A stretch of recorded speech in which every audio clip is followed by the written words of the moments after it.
பிஸ்மில்லாஹிர்ரஹ்மானிர்ரஹீம். அன்பார்ந்த சகோதர சகோதரிகளே, சகோதரத்துவம் என்ற தலைப்பிலே இந்த நிகழ்விலே 20 நாட்களுக்கு மேலாய் இங்கே உங்களோடெல்லாம் பழகி ஒரு ஈமானை வளர்த்து கொள்ளுகிற, ஈமான் கொண்டே அகீதா கொண்டே அவற்றை செயல்படுத்துகிற தாகம் கொண்ட உங்கள் மத்தியிலே இருந்து இஸ்லாத்திற்கு வந்தது குறுகிய காலம்தான் என்றாலும்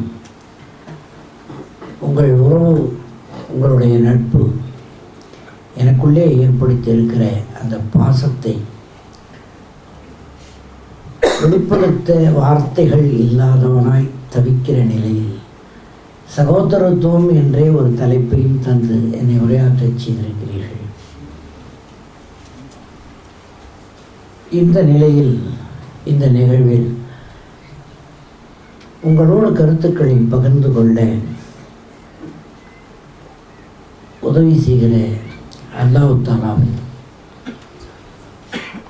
சிறப்புக்களை எண்ணி எண்ணி இரும்புவது எதியவனாய் நன்றி சொல்லி எல்லா புகழும் இறைவனுக்கு அல்ஹம்துலில்லாஹ் என்ற உணர்வோடு இதை ஏற்பாடு செய்தும் பங்கு பற்றியும் இதற்கு முன்னாலே இதே செய்தியை வேறொரு கோணத்திலே உங்களுக்கு வழங்கிய அகார் சாஹிப் அவர்களுக்கும் ஏற்பாட்டாளர்களுக்கும் நான் இங்கே வருவதற்கு காரணமாக இருந்த தவா சென்டர் கமிட்டியினருக்கும், குறிப்பாக முபாரக் அண்ணன் மற்றும் உடைக்கிற உங்கள் எல்லோருக்கும், கேட்கிற சகோதர சகோதரிகளுக்கும் இம்மை நலம் மறுமை நலமும் இறைவனால் அருளப்பட வேண்டும் என்று துவா செய்தவனாய் தொடங்குகின்றேன்.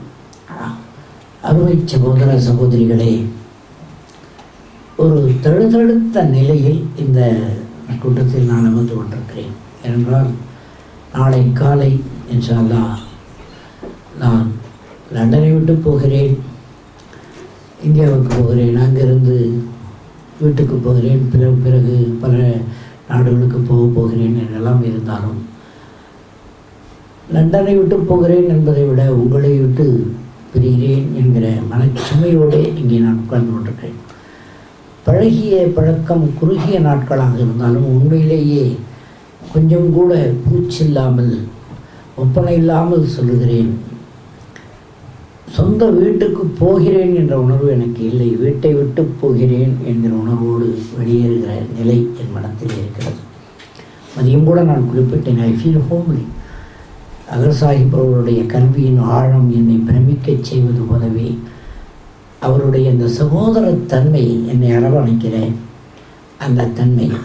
அவர் சொல்லுகிற கணக்குப்படி வயது பார்த்தால் என்னை விட குறைவாக சொல்லிக் கொண்டிருக்கிறார்.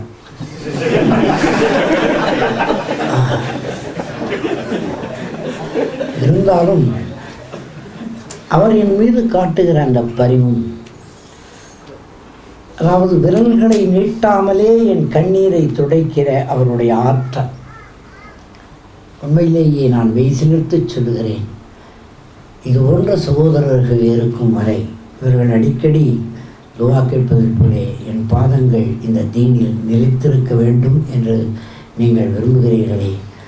விரல்களை நீட்டாமலே என் கண்ணீரை துடைக்கிற உங்கள் அறிவாற்றலும், உங்களுடைய இறைவனிடத்திலே துவா கேட்கிற அந்த தன்மையும், பயிற்றுவிக்கிற விஷயங்களை பக்குவமாக எடுத்துச் சொல்லுகிற ஆற்றலும் உங்களை போன்றவர்களுக்கு இருக்கும் வரை, என்னை போன்றவர்கள் மௌத்தாகிற வரை தீனில் நிலைத்து இருப்போம் என்ற உறுதியை அல்லாஹ் தஆலாவின்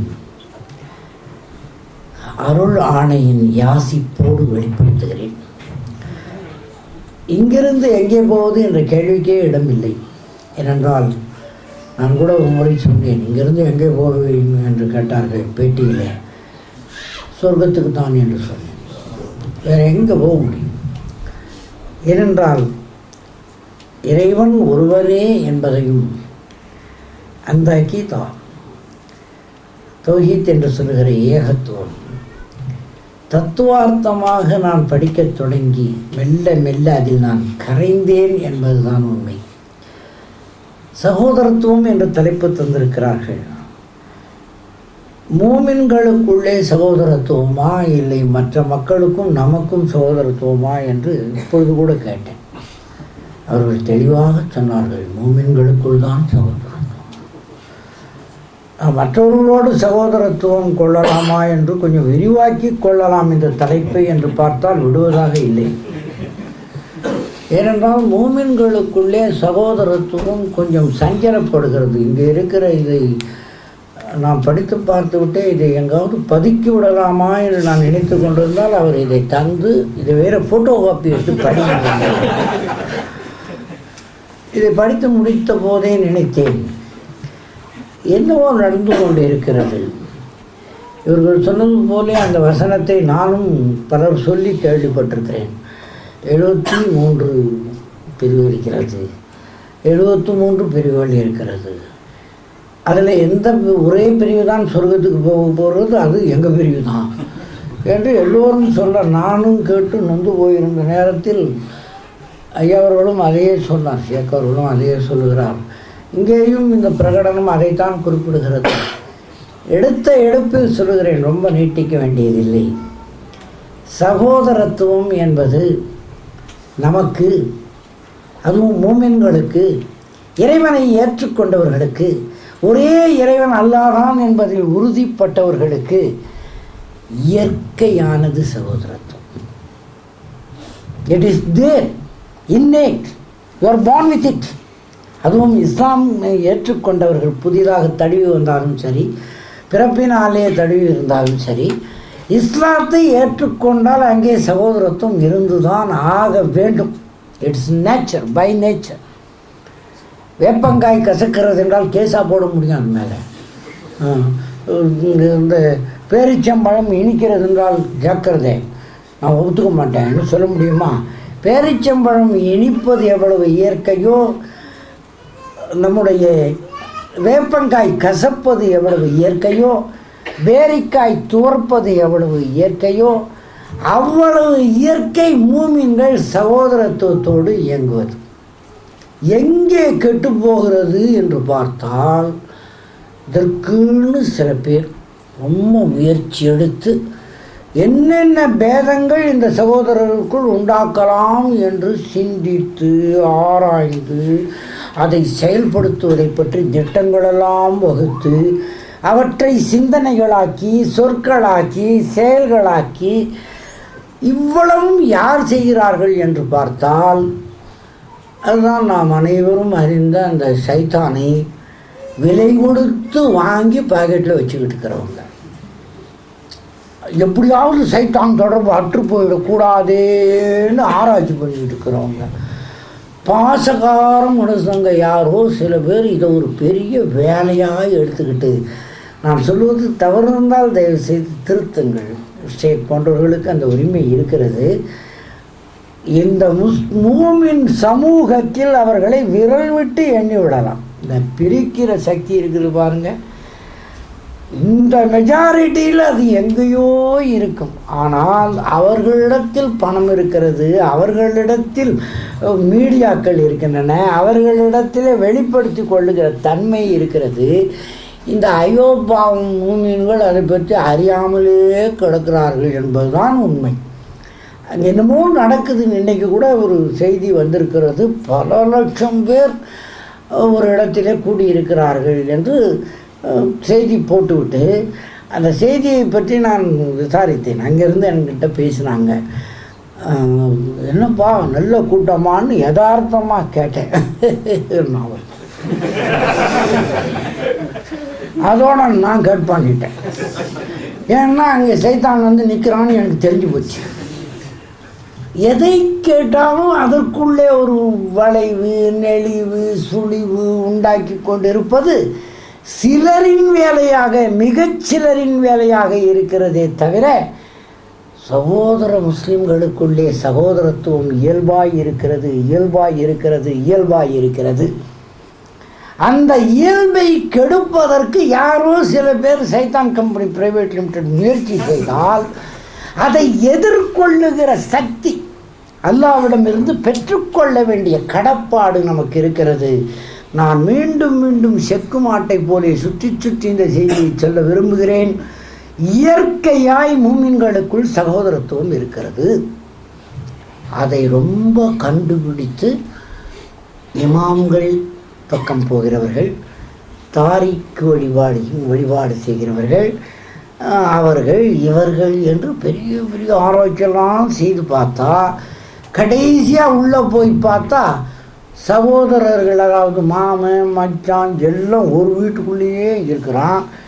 இதுக்குள்ளே நீங்கள் இந்த அவர்கள் தாரிக்காக இருப்பார்களோ, இவர்கள் பாரிக்காக இருப்பார்களோ, அவர் மேலே இருக்கிறாரே, அவர் அதான் மேல் வீட்டில் இருக்கிறவர், குடியிருக்கிறவர், அவர் இப்படி வழிபடுவாரா, இல்லை இப்படின்னுவாரா, இல்லை சுற்றி அடிப்பாரா அப்படின்னு வேறுபாடு பார்த்து கொண்டே இருந்தால், இப்படி வேறுபாடு பார்க்கப்படுகிறோம் என்கிற உணர்வே இல்லாத மூமின்கள் தான் எண்ணிக்கையில் அதிகம். அவர்களுக்கு இதெல்லாம் தெரியாது. ரொம்ப கேட்டோம்னா அல்லாஹ் ஒருத்தன் இருக்கிறான்பா என்ன சொல்லிட்டு வேலைக்கு போயிடுவான். அந்த மனிதர்களின் எண்ணிக்கை தான் அதிகம். எல்லாவற்றுக்கும் அல்லாஹ் ஒருவன் இருக்கிறான், ஒன்னஸ் ஆஃப் காட். இதற்கு let us discuss about a very practical problem. பேக் புக்குன்னு ஆரம்பிக்கிறவன் தான் தகராறு பண்ணியிருக்காங்க. அயோபாவமாக உட்கார்ந்துக்கிட்டு இருக்கிற எண்ணிக்கையில் அதிகமாக இருக்கிற அந்த மூமின்கள் சகோதரர்களாகத்தான் இருக்கிறார்கள், சகோதரிகளாகத்தான் இருக்கிறார்கள். அவர்களுக்குள்ள எந்த சலனமும் இல்லை. ஆனால் இப்படி தூக்கி எறிந்து பிரச்சனை செய்கிறவர்கள் எதை கொண்டு செய்கிறார்கள் என்றால், ஒரு வீட்டு கூரையின் மீது சின்ன நெருப்பு பட்டுவிட்டால் கூரை முழுவதும் அழிந்துவிடும் என்பது போலே இயல்பாய் இருக்கிற இந்த மூமின்களின் சகோதரத்துவத்தை கெடுப்பதற்கு சில பொறிகள் தீ போதுமானதாக இருக்கிறது.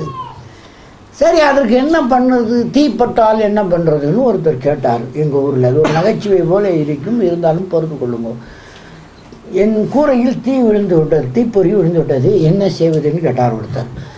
அது எந்த அளவில் விழுந்தது, எங்கிருந்து விழுந்தது என்று ஆய்வு செய்து எப்பொழுது விழுந்தது என்பதை முதலில் தெரிந்து கொண்டு, அது எத்தனை நிமிடத்தில் நீள வாக்கிலும் குறுக்கு வாக்கிலும் எப்படி பரவும் என்று புரிந்து கொண்டு, அந்த தீ மேலெழும்பி வரக்கூடியதா உள்ளேயே கங்குவாக இருந்து எரிந்து கொண்டிருப்பதா என்பதை ஆராய்ந்து பார்த்து அதை எப்படி அணைப்பது என்று திருக்குறானிலும் ஹதீஸ்களிலும் இருக்கிற முறைகளை அலசி அதை பற்றி ஞானிகள் சொல்லி இருக்கிற விஷயங்களை எல்லாம் விவரம் அறிந்து ஒரு முடிவுக்கு வந்த பிறகு அணைக்கலாம். எதை? தீய. இவங்களை எல்லாம் செய்யறதுக்கு நான் சொல்ல வேண்டியதில்லை, உங்களுக்கே தெரியும். முதல்ல அவனை அணைச்சிடும். இவ்வளவு அணைச்சுன்னா தப்பா சொன்னு ஏதாவது அர்த்தமாகிற போகுது. அணைக்க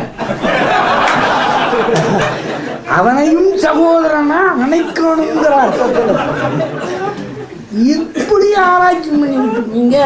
இந்த சமூகத்துக்கு வெளியே நிற்கிறவர்கள் நம்மை பற்றி என்ன நினைத்து கொண்டிருக்கிறார்கள், என்ன சொல்லிக் கொண்டிருக்கிறார்கள், என்ன செயல்படுத்தி கொண்டிருக்கிறார்கள், பலவீனப்படுத்துவதற்காக இந்த மூமின்களின் சகோதரத்துவத்தை பலவீனப்படுத்துவதற்காக அவர்கள் எடுக்கிற முயற்சிகள் எத்தனை ஆழமானவை, அகலமானவை, எப்படியெல்லாம் மீடியாக்களில் எழுதி கொண்டிருக்கிறார்கள்.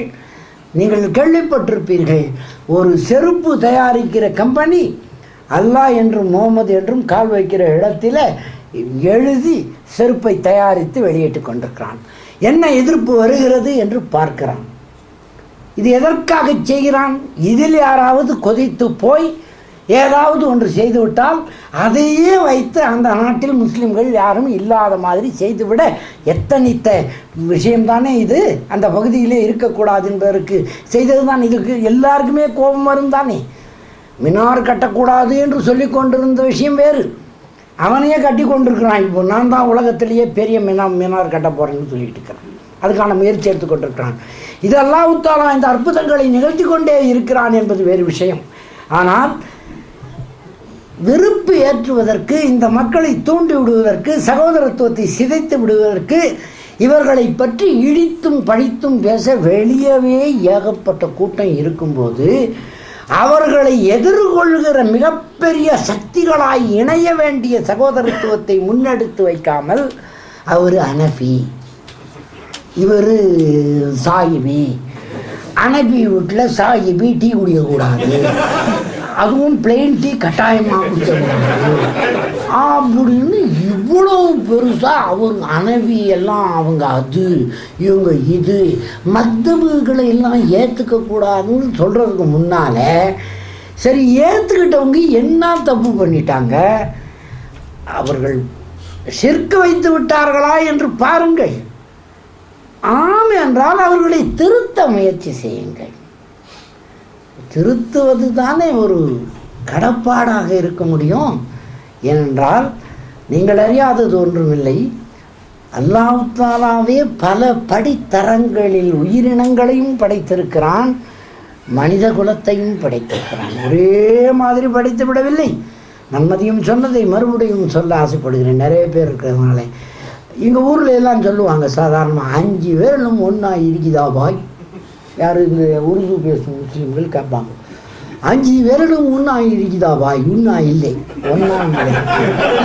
5 பேரிலும் ஒன்றா இருக்குதா, ஒன்றா இல்லை. அதே மாதிரி தான் ஒன்று அப்படி இது, ஒன்று இப்படி இது, இன்னொன்று எப்படி இதுன்னே தெரியும். அது பிள்ளைங்களை பற்றி சொல்கிறான். எதுவுமே உருவல்லையேப்பா, என்ன பண்ணுறது தெரியல. அல்லாஹ் ஒருத்தன் இருக்கிறான் பார்த்துக்குவான்னு சும்மா இருக்கிறேன்.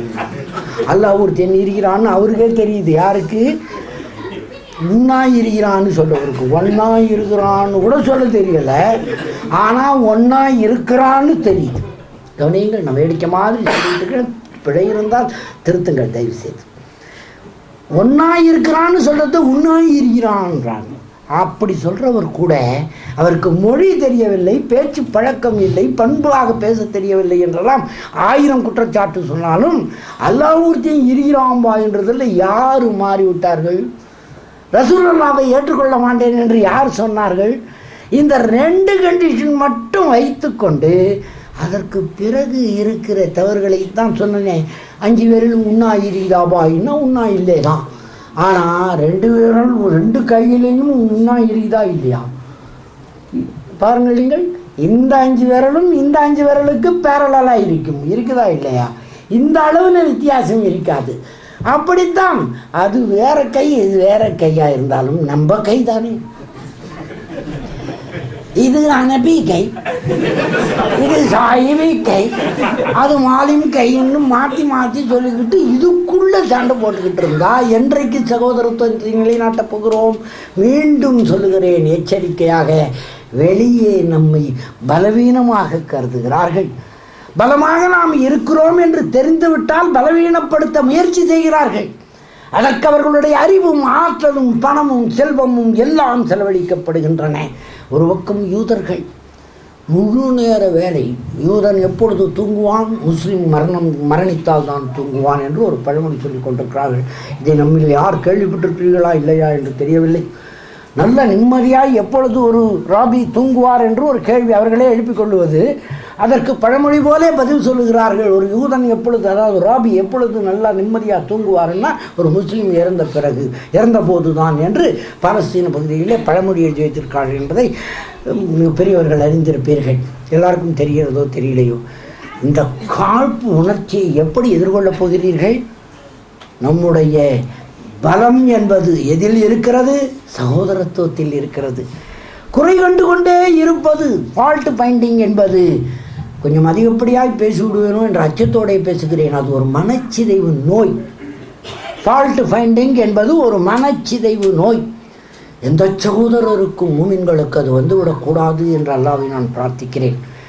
அந்த மனச்சிதைவு நோய் வந்துவிட்டால், ஃபால்ட் ஃபைண்டிங் என்பது ஓசிடி வகையைச் சேர்ந்தது. மூட் டிசார்டர் என்பதும் அதில் இருக்கிறது. ஆங்ஸைட்டி டிசார்டர் போன்ற மனச்சிதைவுகளும் உள்ளடங்கி மொத்தமாக அந்த மனிதன் சிதறிக்கொண்டிருக்கிறான் என்ற அர்த்தம்.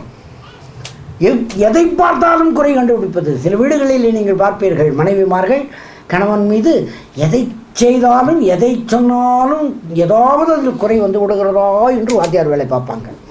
அதே மாதிரி கணவன் மனைவி மீது ஏதாவது ஒரு குறை செய்கிறாளா என்று போலீஸ் வேலை பார்ப்பார். இந்த போலீஸும் வாத்தியாரும் சேர்ந்து ஒரே டிபார்ட்மெண்ட்டில் வேலை செய்ய முடியுமா? போலீஸ் டிபார்ட்மெண்ட்டில் வேலை செய்யணும், வாத்தியார் டிபார்ட்மெண்ட்டில் கல்வியில் வேலை செய்யணும். 2 பேரும் ஒரே டிபார்ட்மெண்ட்டில் வேலை பார்த்தா வேலை நடக்குமா?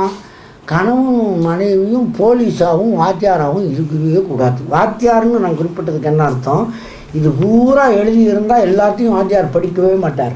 இந்த மாதிரி ஒரு பக்கம் நம்ம பரீட்சையில் எழுதுறீங்க இல்லையா, தேர்வில், எந்த வாத்தியாரும் முழுசாக படிக்க மாட்டார். 40 வருஷம் வாத்தியார் நான் சொல்கிறேன், அனுபவத்தில் முழுசாக படிக்க மாட்டார். ஆனால் அப்படி எடுத்த உடனே எங்கே தப்பு பண்ணியிருக்கான்னு தெரிஞ்சிடும். தப்பு மட்டும் படிப்பார். தப்பு மட்டும் படிக்கிற ஒரு வாத்தியார், தவறு செய்கிறவனை மட்டும் கண்காணிக்கிறவர் போலீஸு. கணவனும் மனைவி இப்படியா வாழறது? இப்படி வாழக்கூடாதுன்னு தெரியுது இல்லையா? அன்பாக வாழுங்கள், நேசித்து வாழுங்கள், ஒருவருக்கொருவர் உதவியாக இருங்கள், போற்றி வாழுங்கள், பாராட்டி வாழுங்கள், மூமின்களாய் வாழுங்கள். நாம் எல்லோரும் இறைவனால் படைக்கப்பட்டவர்கள், அதில் உங்களுக்கு எந்த சந்தேகமும் இல்லையே. எல்லோரும், மனித குலமே இறைவனால் படைக்கப்பட்டிருக்கிறது. நான் அடிக்கடி சொல்வது போல அத்வானி எனக்கு பகை இல்லை, அந்த சகோதரன் இன்னும் வரவில்லை, இஸ்லாத்தை ஏற்கவில்லை என்பதுதானே தவிர அத்வானியும் எனக்கு சகோதரன் தான், சங்கராச்சாரியாரும் சகோதரன் தான். இதை நான் பகிரனில் சொன்னால் இதை மட்டும் போட்டு விமர்சனம் பண்ணுறாங்க. நான் நல்ல அர்த்தத்தில் சொன்னேன், நெட்டில் பார்த்துருப்பேன். இதை மட்டும் தூக்கி தனியாக போட்டு இவருக்கு அத்வானி சகோதரனா, இவர் எதுக்கு இஸ்லாத்துக்கு வந்தாருன்னு தெரிஞ்சு போச்சா? அந்த அர்த்தத்திலேயா சொன்னேன். ஆதமின் மக்களாய் பிறந்தவர்கள் தானே அத்வானியும் கூட.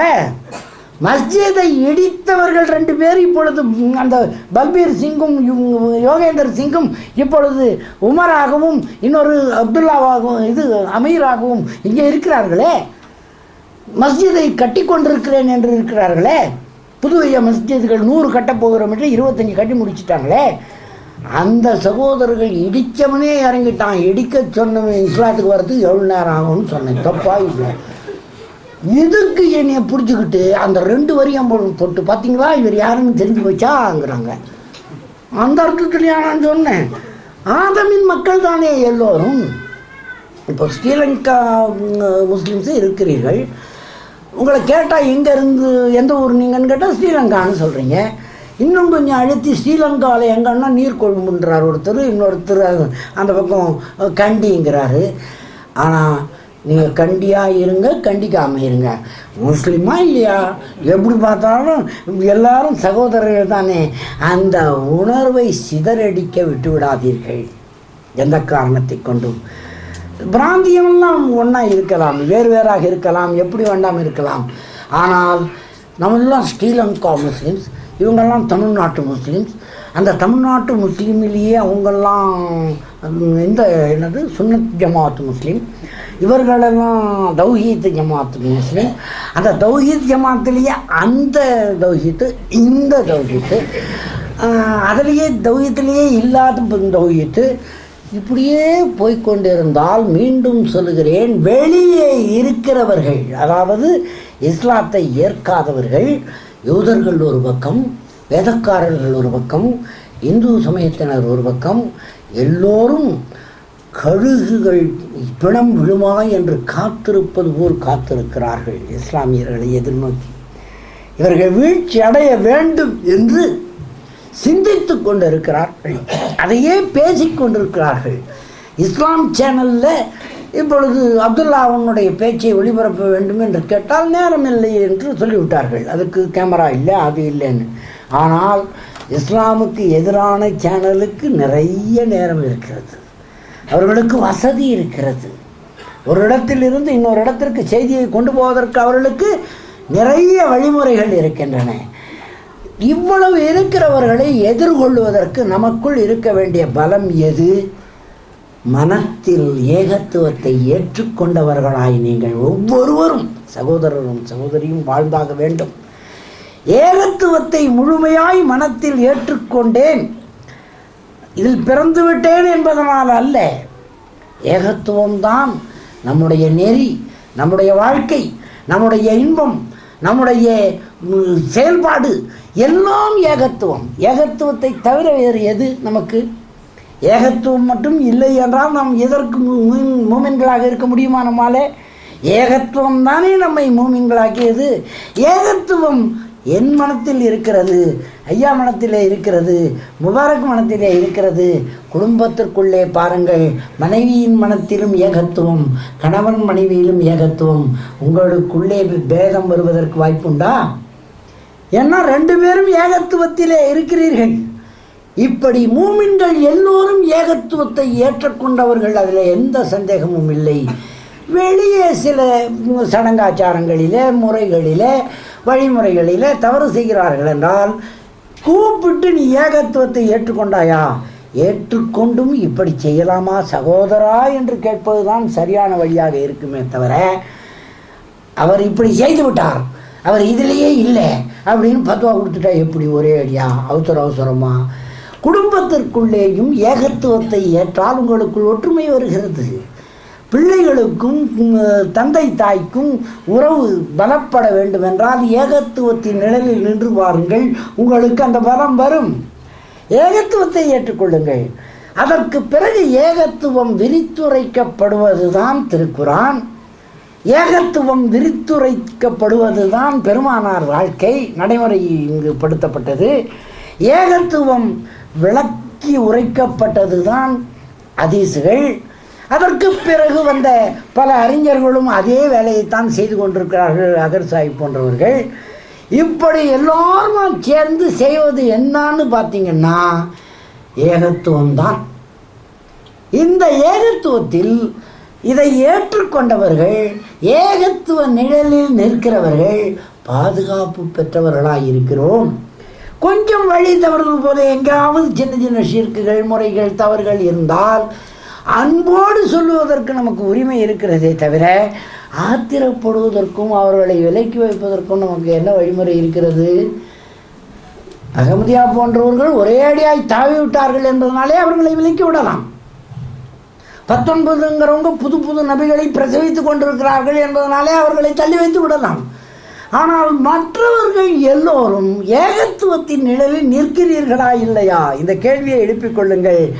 நிற்கிற எல்லோருடைய அறிவின் அளவில் வித்தியாசம் இருக்கலாம், ஆற்றலின் அளவில் வித்தியாசம் இருக்கலாம், அரபு மொழி புலமையில் வித்தியாசம் இருக்கலாம், அவர்கள் விளங்கி கொண்ட விதத்தில் மாறுதல்கள் இருக்கலாம், திருக்குரானை புரிந்து கொண்ட விதத்தில் மாறுபாடுகள் இருக்கலாம், பெருமானார் வாழ்க்கையை அறிந்து கொண்டதிலே மாறுபாடுகள் இருக்கலாம், ஹதீசுகளை உணர்ந்து கொண்ட விஷயத்தில் விளக்கங்கள் தேவைப்படுபவர்களாக அவர் இருக்கலாம். ஒரு கேள்வியை கேட்கிறேன், கொஞ்சம் கடுமையாக, பெரியவர்கள் மன்னிக்க வேண்டும்.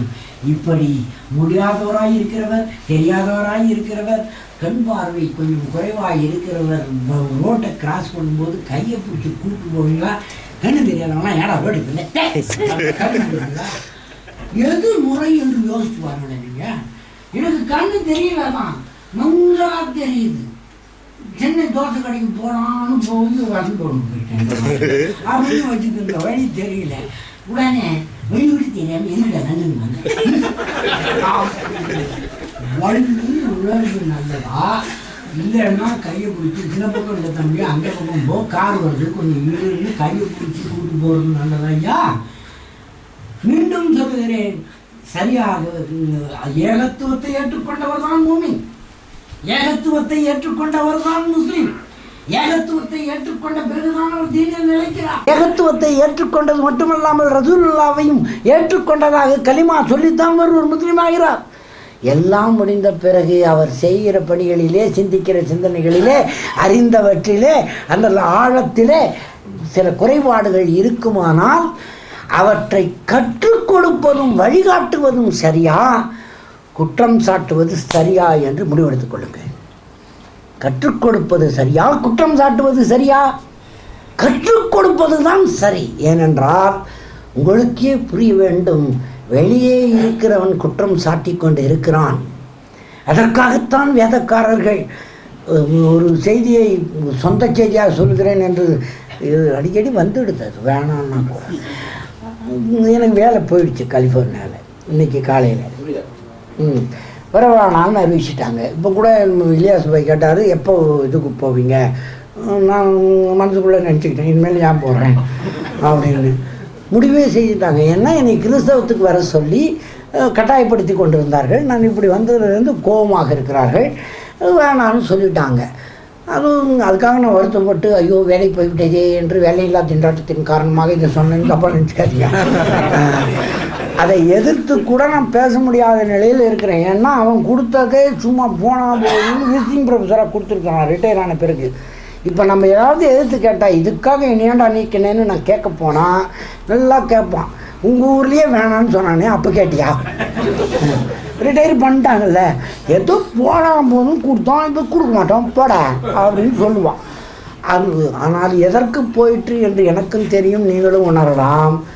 இதுதான் வெளியே இருக்கிற நோக்கம். புரிகிறதா உங்களுக்கு? நான் இஸ்லாமியன் ஆனதுக்கு அங்கே வேலை போச்சு. இப்படி வெளியே இருந்து வருகிற தாக்குதல்களை முஸ்லிம்கள் ஒவ்வொரு இடத்திலும் சந்திக்க வேண்டியிருக்கிறது. ஒரு உதாரணத்தை சொல்கிறேன். சென்னை போன்ற நகரங்களிலே யாராவது ஒருவர் சும்மா அந்த லைட்டு சிக்னலில் ரெட் லைட்டு இருக்கும்போது தாண்டி போயிட்டாருன்னா, முஸ்லீம் அல்லாதவராக இருந்தால், அந்த இன்ஸ்பெக்டரும் முஸ்லீம் அல்லாதவராக இருந்தால், ஹே பார்த்து வேண்டால் தாவுகிறாங்க என்ன ஹே அப்படின்னு. ஆனால் முஸ்லீமாக இருந்துட்டான்னு தெரிஞ்சால் திருத்திக்கிட்டு வந்து பிடிச்சிக்கிட்டு போய் இரவு நேரமாக இருந்தால் காலை வரை வைத்து முடிந்தால் 2 அடி போடாமல் அனுப்புறது கிடையாது. இதை உணர்ந்தவர்கள் ஒப்புக்கொள்வீர்கள். இந்த அனுபவம் சென்னை போன்ற நகரங்களிலே இருக்கிறது, மதுரை போன்ற நகரங்களிலே இருக்கிறது. என்னன்னா, எழுதப்படாத ஒரு சட்டம் இருக்கிறது, அவங்களை கொஞ்சம் தட்டி வைங்க, இல்லைன்னா அவனுங்க அது ஆயிடுவாங்க, இவனுங்க இது ஆயிடுவாங்க. இது வெளியே இருந்து வருகிற பார்வை. அப்போது நாம் எவ்வளவு பலமாக இருக்க வேண்டும், எவ்வளவு நேர்மையாக இருக்க வேண்டும். மீண்டும் சொல்கிறேன், எந்த குறைபாடு இருந்தாலும் அதை திருத்துவதற்கும் வழிகாட்டுவதற்கும் நீங்கள் முயற்சிக்கலாமே தவிர, என்ன குறை கிடைக்கும்னு அலைஞ்சிங்கன்னா உங்களுக்கு மனச்சிதைவு இருக்கிறது, சிகிச்சை பெற்றுக்கொள்ள வேண்டும். அந்த மனச்சிதைவு 3 காம்பினேஷன். ஓசிடி இதெல்லாம் மிகைப்படுத்துவது, கழுவுனதையே கழுவுறது, முழுவதையே முழுவது, நினச்சதையே நினச்சது, சொல்கிறதையே சொல்கிறது, குற்றம் கண்டதையே கண்டு கொண்டு இருக்கிறது. ஒரே விஷயத்தை வைத்துக்கொண்டு இந்த பக்கம் பார்த்தா ஒரு தப்பு தெரியும், இந்த பக்கம் பார்த்தா ஒரு தப்பு தெரியும். குடும்பத்துலேயும் அது நடக்கிறது, பள்ளிக்கூடத்துலேயும் அது நடக்கிறது, கல்லூரிகளிலும் நடக்கிறது, தொழில் செய்கிற இடத்துலையும் நடக்கிறது. இது வெளி உலகத்தில் அதெல்லாம் தப்புன்னு சொல்லிட்டு இறைவன் ஒருவன் என்ற ஏகத்துவத்தை ஏற்றுக்கொண்டு வந்தவர்களுக்கு இடையேயும் இந்த பிழை காண்பது, குறை காண்பது என்பது தேவைதானா என்று யோசியுங்கள். மீண்டும் மீண்டும் சொல்லிக் கொண்டிருக்கிறேன். எல்லா கூட்டத்திலும் அநேகமாக சொல்லிட்டேன். எத்தனை முறை சொன்னாலும் உண்மையை சொல்லலாம் என்பதனாலே சொல்லுகிறேன். குறை காணுவது என்பதை விட்டு விடுங்கள். ஏனென்றால் குறை என்ற சொல்லுக்கே ஒரு பொருள் இருக்கிறது. குறை காண்பது என்றால், குறை என்றால் பிழை. குறை என்று சொன்னால், இதோ இந்த தண்ணீர் இருக்கிறது, இதை குறைப்பதற்கு என்ன செய்ய வேண்டும்? இப்படி குடிக்க வேண்டும். இப்பொழுது இது குறைந்து விட்டது. குறைகளை குறைத்து விட வேண்டும். அதுக்கு தான் அந்த சொல்லு குறை என்றே வைத்திருக்கிறார்கள். குறை சொல்லுவதை குறைத்து விட வேண்டும். அதுவும் மூமின்களுக்குள் குடும்ப வாழ்க்கையிலும் சரி, தொழில் வாழ்க்கையிலும் சரி, செயல்பாடுகளிலும் சரி, தாவா பணியிலும் சரி, அல்லது எத்தி வைப்பதிலும் சரி, உங்களுடைய முறைமைகள் எதில் இருந்தாலும் ஒருவருக்கு ஒருவர் சொல்லும் பொழுது அஸ்ஸலாமு அலைக்கும் என்று சொல்லித்தானே மூமின்கள் பழகுகிறோம். அப்படின்னா என்ன அர்த்தம்? அஸ்ஸலாமு அலைக்கும்னு சொல்கிறோம் இல்லையா, அதுக்கு என்ன அர்த்தம் சொல்லுங்க. யார் மேலே? சொல்லப்படுறவர் மேலே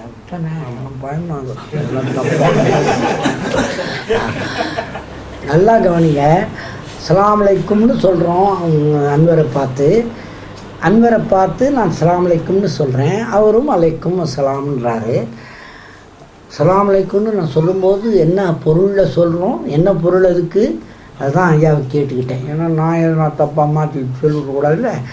இவர் மீது சாந்தியும் சமாதானமும் உண்டாவதாக அப்படி சொல்லிட்டு, அன்வரை பற்றி எனக்கு தெரியாது,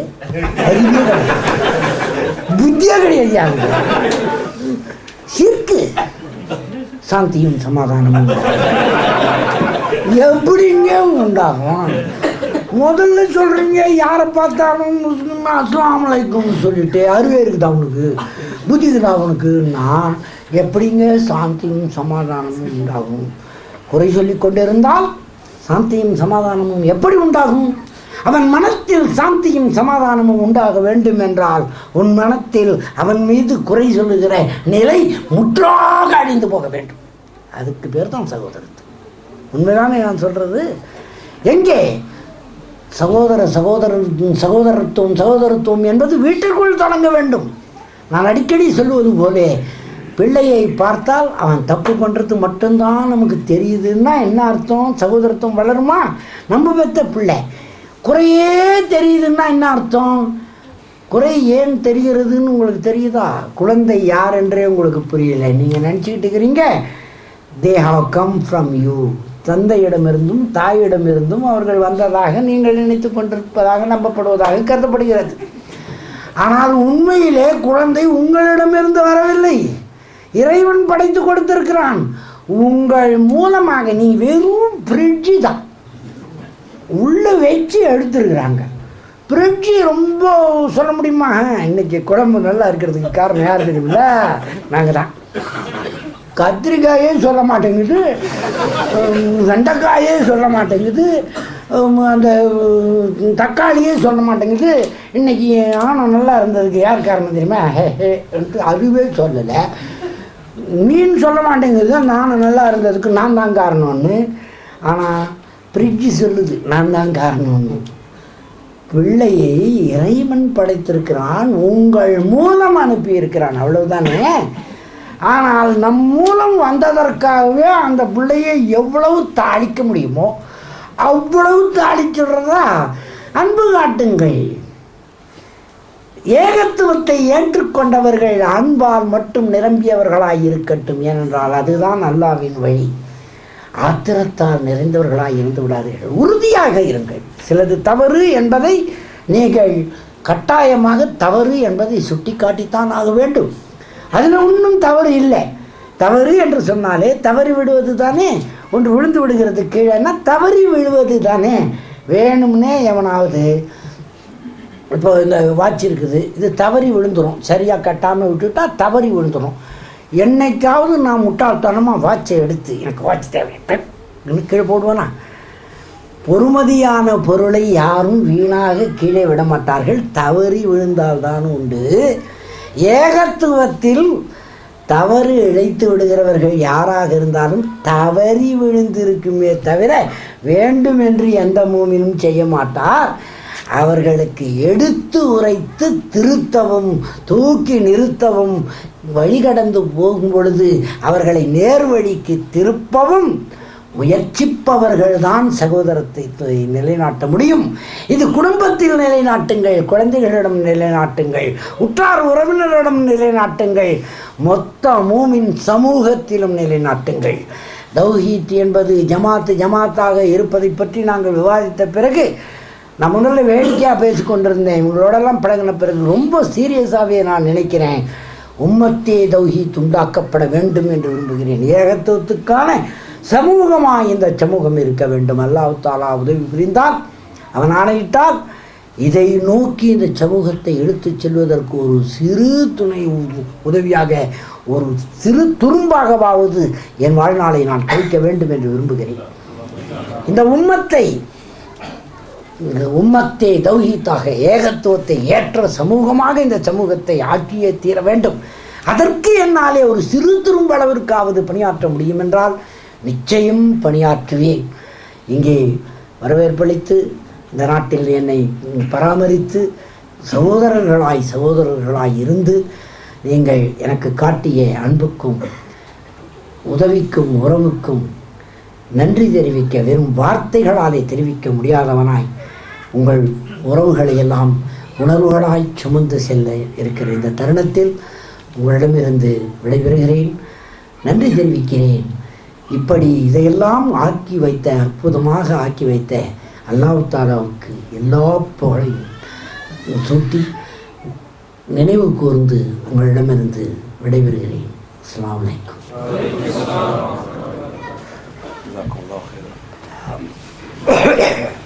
சொல்லிக் கொடுத்த மாதிரி பேசி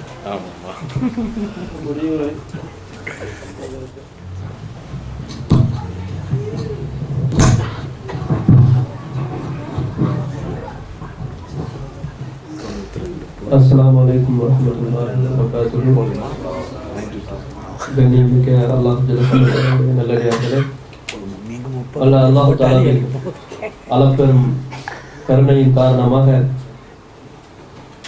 எங்களுக்கு மத்தியிலே வருகை தந்து ஏராளமான அறிவுரைகளை வழங்கி இருக்கின்ற 2 அறிஞர் பெருமக்கள் இன்று அவர்களுடைய கடைசி உரையை முடித்திருக்கின்றார்கள்.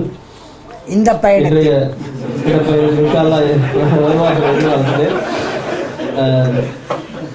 இன்றைய தலையங்கம் தீனை நிலைநாட்டுங்கள், அதில் பிரிந்து விடாதீர்கள்.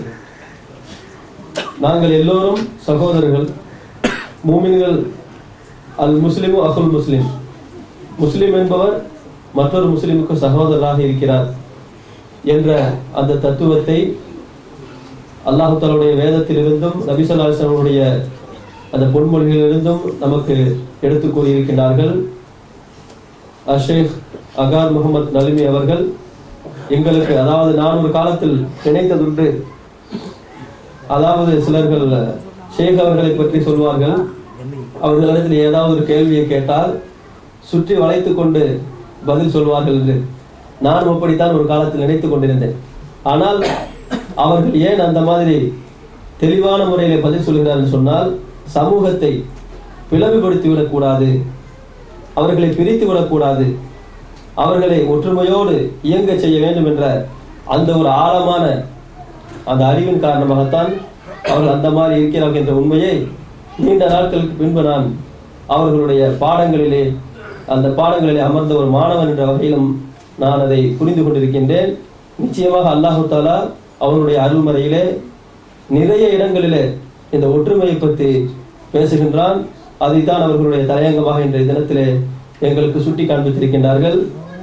அடுத்ததாக அவர்களுடைய அந்த பாடங்களை எல்லாம் நிச்சயமாக நாங்கள் ஒவ்வொருவரும் படிக்க வேண்டும். என்னென்னு சொன்னால், தஸ்கியத்து நஃப்ஸ், ஆத்மாவை பரிசுத்தப்படுத்துவது. உள்ளம் இருக்கின்றதே, அது பார்ப்பதற்குத்தான் சிறிய ஒரு உறுப்பாக இருக்கிறது. ஆனால் அந்த உள்ளத்திலே ஏராளமான செய்திகளை நாங்கள் அதாவது பதிவு செய்து கொள்ள முடியும். அந்த அளவிற்கு விசாலமானதாக அல்லாஹு தஆலா அந்த உள்ளத்தை படைத்திருக்கின்றான். ஆதலால் தான் அல்லாஹு தஆலா கூறியதாக நபி ஸல்லல்லாஹு அலைஹி வஸல்லம் சொல்லி காட்டுகின்றார்கள், இன்னல்லாஹ லா யன்துரு இலா சுவரிக்கும் வலா இலா அம்வாலிக்கும் வலாக்கின் இலா குலூபிக்கும் வ அஃஆலிக்கும். நிச்சயமாக அல்லாஹு தஆலா உங்களுடைய உருவத்தையோ உங்களுடைய செல்வத்தையோ பார்ப்பதில்லை, மாறாக உங்களுடைய உள்ளத்தையும் உங்களுடைய செயல்பாடுகளையும் தான் அல்லாஹு தஆலா பார்க்கின்றான். இது போன்ற ஏராளமான ஹதீசுகள் இந்த உள்ளத்தினுடைய ஆழத்தை பற்றி நமக்கு தெளிவுபடுத்தக்கூடியதாக இருக்கிறது. அந்த அடிப்படையிலே ஷேக் அகார் முகமது நலிமி அவர்கள் எங்களுக்கு, அதாவது மனதை தூய்மைப்படுத்த வேண்டும், பரிசுத்தப்படுத்த வேண்டும். அதாவது மனதிலே பொறாமை, காழ்ப்புணர்ச்சி இதுவெல்லாம் இல்லை என்று சொன்னால் நாங்கள் எல்லோரும் நிச்சயமாக சகோதரர்களாக இருப்போம் என்பதிலே எந்த விதமான சந்தேகமும் இல்லை. அதற்காக நாங்கள் பயிற்சி எடுக்க வேண்டும். சும்மா ஏதோ ஒரு பயானை கேட்டோம் போய்விட்டோம் என்று சொன்னால் அது அவ்வளவு சீக்கிரமாக வந்துவிடாது. ஒவ்வொன்றுக்கும் பயிற்சி தேவை. ஒரு துறையில நாங்கள் முன்னேறி வர வேண்டும் என்று சொன்னால் அதற்கு நாங்கள் எவ்வளவு தூரம் பயிற்சி எடுத்துக் கொள்கின்றோம். இன்னைக்கு நமது சகோதரிகளிடத்திலே இருக்கக்கூடிய ஒரு குறைபாடு என்னவென்று சொன்னால், ஏதோ வந்தோம், பயான் கேட்டோம், சென்று விட்டோம். இப்படி எல்லா சகோதரரும் சொல்லவில்லை, அது அதிகப்படியாக சில சகோதரர்களுடைய அந்த நிலைமைகள் அப்படி இருக்கிறது. என்ன சொன்னா, உலகம் அவர்களை அவ்வளவு தூரம் பிஸியாக ஆக்கிவிட்டது. ஏன்னா அதை பற்றி சிந்தித்து பார்ப்பதில்லை. அதற்கான பயிற்சிகளை எப்படியாக நாங்கள் முறையாக மேற்கொள்ள வேண்டும் என்றும் நினைப்பதில்லை.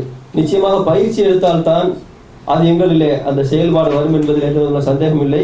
அதே போல டாக்டர் அப்துல்லா அவர்கள் மனோதத்துவ நிபுணராக இருக்கின்றார்கள். அவர்களுக்கு தெரியும் இந்த மனம் என்பது எவ்வளவு தூரம் ஆழமான ஒன்று, அந்த மனதிலே எத்தகைய நோய்கள் எல்லாம் ஏற்படுகின்றன, அந்த நோய்களை எப்படியெல்லாம் நாங்கள் குணப்படுத்த முடியும். அப்படி அந்த நோய்களை குணப்படுத்துவதற்குத்தான் அல்லாஹ் தஆலாவுடைய வேதத்திலும் அருமை நாயகம் ஸல்லல்லாஹு அலைஹி வஸல்லம் அந்த வாழ்க்கையிலும் எங்களுக்கு அருமருந்துகள் இருக்கின்றது. ஆனால் டாக்டர் அவர்கள் அதை தங்களுடைய மனதத்துவ அந்த கல்வியிலே படித்திருக்கின்றார்கள். ஆனால் அல்லாஹும் ரசூலும் எங்களுக்கு தங்களுடைய வழிகாட்டுதலிலேயே அதை எங்களுக்கு காண்பித்து விட்டார்கள். அதை பார்த்து டாக்டர் அப்துல்லா அவர்கள் அந்த விஷயங்கள் எல்லாம், நாம் கற்ற இந்த விஷயங்கள் எல்லாம் இந்த குர்ஆனிலும் ஹதீஸிலும் இவ்வளவு இலகுவான முறையிலே ஆழமாக கூறப்பட்டிருக்கிறதே என்று அவர்கள் வியந்து போயிருப்பதை தங்களுடைய உரைகள் எல்லாம் சொல்லியிருக்கின்றார்கள். ஆதலால் மனம் என்பது இருக்கின்றதே, நிச்சயமாக அதுதான் அசலாக இருக்கின்றது.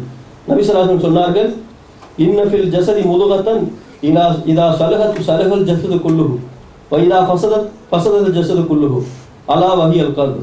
நிச்சயமாக உடலிலே ஒரு சதை துண்டு இருக்கின்றது, அது சீராகி விட்டது என்று சொன்னால் உடல் முழுவதும் சீராகிவிடும்.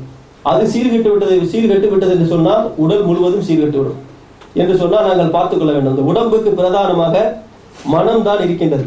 ஆதலால் நாங்கள் மனதை தூய்மைப்படுத்திக் கொள்ள வேண்டும். எங்களுக்கு மத்தியிலே சகோதரத்துவம் அமைய வேண்டும் என்று சொன்னால் அடுத்த ஒரு விஷயம், 2 அறிஞர்களுமே இந்த மனதை பற்றி அதிகமாக எங்களுக்கு கற்றுத்தந்திருக்கின்றார்கள். அந்த அடிப்படையிலே நாங்கள் மனதை பரிசுத்தப்படுத்தி அதற்கு பயிற்சி அளித்து ஒற்றுமையாக நாங்கள் வாழ வேண்டும். நாங்கள் அதாவது எங்களுடைய அழைப்பை ஏற்று தங்களுடைய சிரமங்களை எல்லாம் பாராது 2 அறிஞர்களும் இங்கே வருகை தந்து ஏராளமான நல்ல அறிவுரைகளை எங்களுக்கு வழங்கி இருக்கின்றார்கள். அவர்களுக்கு நாங்கள் எங்களுடைய இஸ்லாமிய அழைப்பு பணி மையத்தின் சார்பாகவும் இன்னும் இங்கே இருக்கக்கூடிய சகோதர சகோதரிகளின் சார்பாகவும் இந்த ஜமாத்தின் சார்பாகவும் நன்றியை தெரிவித்துக் கொள்கின்றோம். வல்ல அல்லாஹு தாலா அந்த 2 அறிஞர்களுக்கும் உடல் நலத்தை தர வேண்டும், அவர்களுக்கு அவர்களுடைய ஆயுள்களை அதிகமாக்க வேண்டும். மீண்டும் அவர்கள் இங்கே வருகை தந்து எங்களுக்கு ஏராளமான அறிவுரைகளை கூற வேண்டும். குறிப்பாக எங்களை ஒற்றுமைப்படுத்தி இருக்கின்றார்கள். அதாவது ஷேக் அகார் முகமது நலிம் அவர்கள் வருவது, ஒவ்வொரு முறை வரும் பொழுதும் அவர்கள் மூலமாக எங்களுக்கு ஒற்றுமை உணர்வு ஏற்படுகிறது என்பதிலே எந்த விதமான சந்தேகம் இல்லை. வல்ல அல்லாஹ் தஆலா எங்களுக்கு அத்தகைய ஒற்றுமையை தர வேண்டும். அவர்களை மீண்டும் மீண்டும் எங்களுக்கு மத்தியில் வர செய்து எங்களுக்கு மத்தியிலே ஒற்றுமை வளர்க்க வேண்டும். நாங்கள் அவர்களுக்கும் நாங்கள் இந்த நல்ல நேரத்திலே துஆ செய்து கொள்கின்றோம். அடுத்தபடியாக இவ்வளவு காலமாக இந்த நிகழ்ச்சிகளை எல்லாம் நல்ல விதமாக நடைபெற செய்த எல்லாம் வல்ல அல்லாஹ்வுக்கு நாங்கள் நன்றி செலுத்திக் கொள்கின்றோம். அல்ஹம்துலில்லாஹி ரப்பில் ஆலமீன். இந்த நிகழ்ச்சிகளுக்கெல்லாம் வருகை தந்து கலந்து கொண்ட சகோதர சகோதரிகள், தாய்மார்கள், சகோதரர்கள் எல்லோருக்கும் நாங்கள் நன்றியை தெரிவித்துக் கொள்கின்றோம். வாஹிரு தஅவானா அல்ஹம்துலில்லாஹி ரப்பில் ஆலமீன். அஸ்ஸலாமு அலைக்கும் வரஹ்மத்துல்லாஹி வபரகாத்துஹு. சுப்ஹானக வபிஹம்திக அஷ்ஹது அன் லா இலாஹா இல்லா அன்த அஸ்தக்ஃபிருக வ அத்தூபு இலைக்.